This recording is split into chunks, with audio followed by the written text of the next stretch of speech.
Est-ce que les villes participent à ce projet dans leur ensemble au niveau du Pays Basque, où il y a encore des réticences, où il y a des choses qui sont en train de se mettre en place? Alors, il y a une forte inertie au niveau de l'adhésion des collectivités locales. On est quand même, par rapport aux autres monnaies locales qui ont vraiment du mal à faire rentrer les collectivités, on est hyper avancé puisque là, cet été, on a dépassé les 30 municipalités adhérentes. Là, on en a 33 actuellement. Quand on regarde les autres monnaies locales au niveau hexagonal, quand elles en ont 2 ou 3, elles sont très contentes. Oui, donc le SCO est quand même en tête de ligne, hein. Oui. C'est ça. Et du coup, l'utilisation de la monnaie locale par les collectivités, c'est vraiment un vecteur décisif pour booster les effets positifs de la monnaie sur son territoire, parce qu'ils vont pouvoir réaliser des dépenses publiques en monnaie locale, c'est-à-dire faire par exemple des appels de marché, où le fait que le prestataire accepte la monnaie locale est un critère, du coup injectant encore plus des Oushko sur le territoire.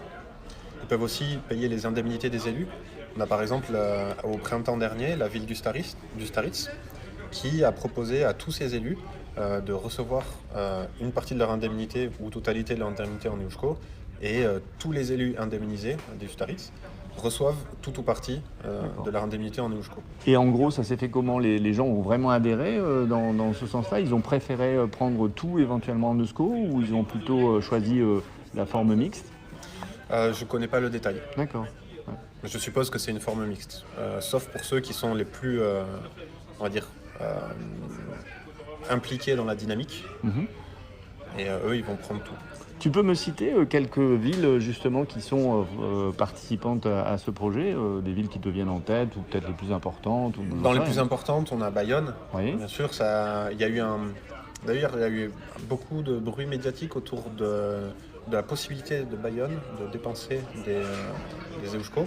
Et il y a eu la préfecture qui a fait un procès Ah à oui, les j'ai vu Eushko, ça, oui, oui. Ouais. qui au final, alors ça n'a pas été vraiment gagné, il y a eu plus un arrangement à l'amiable. Qu'est-ce qui gênait en fait la sous-préfecture alors? Le fait qu'elle passe par un moyen de paiement qui n'est pas l'euro. En fait. D'accord. Ouais. Et en fait, les Oushko, c'est considéré au niveau fiscal comme un moyen de paiement. D'accord. Il y avait une crainte de l'État par rapport à des détournements fiscaux, ou tu sais pas ce qui s'est Non, passé? parce que fiscalement, c'est considéré comme des euros. Il y a la TVA qui s'applique dessus, bien sûr, on paye des impôts dessus. Il y a un mythe qui est que les Oushko, c'est pour faire du black. C'est pas du tout vrai, c'est Ouais, impossible ouais. de le faire, quoi.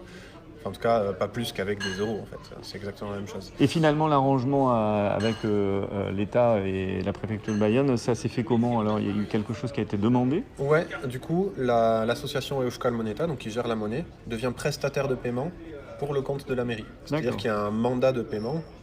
Et du coup, la mairie, quand elle veut dépenser en Eusko, elle dépense ses euros à Euskal Moneta, ou ses Eusko à Euskal Moneta, et Euskal Moneta va payer le prestataire. D'accord. C'est en fait par le truchement de cette association qu'on arrive à trouver un mécanisme légal. D'accord.